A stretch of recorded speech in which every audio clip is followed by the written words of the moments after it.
And so when it comes to things like wound healing and skin remodeling, are people noticing like effects there, like literally like scrapes and cuts healing faster, or effects on scar tissue or anything like that?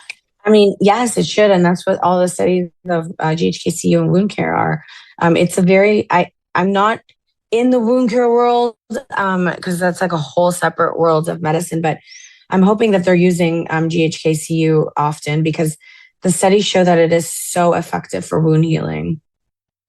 Yeah, yeah, It helps regenerate collagen and angiogenesis, as I mentioned, and you need all of those things for wound healing. You need blood vessels, you need more collagen, you need the hyaluronic acid, you need the vitamin C, you need glycosaminoglycans, proteoglycans. So you need all of that in order to heal the wound better.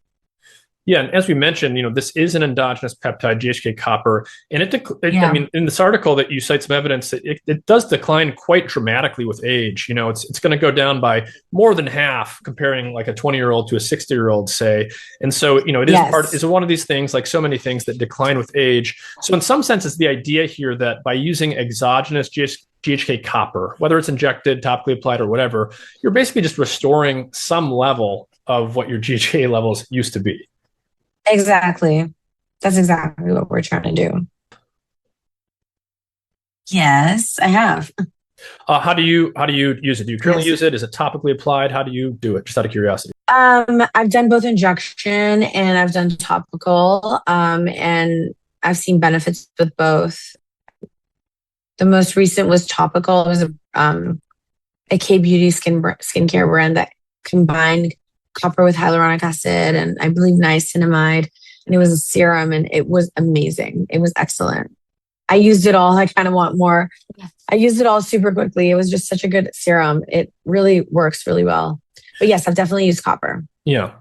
Is there anything that you want to reiterate from our discussion today, or any final thoughts you want to leave people with about GHK copper peptide in particular, and then just skin health in general? Oh gee. I guess more like about peptides in general. I'd like to say, the world of peptides is definitely emerging, and physicians need to get on board because patients are already there and they're going to get the peptides.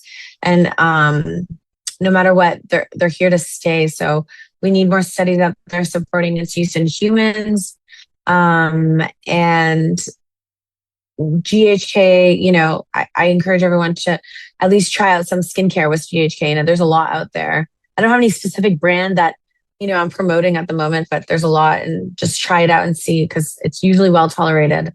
Yeah, so pretty well tolerated, not a lot of risk to topical application. Maybe things like the liposomal encapsulated products that are probably going to penetrate a little bit better. And then it sounded like you want to try these things for at least about a month or so at a time before making final decisions. You definitely want to use it for a month or so. And if you're doing topical, I encourage you to do it with microneedling or fractional laser or some sort of like skin procedure that kind of compromises the barrier so that the copper can penetrate deeper.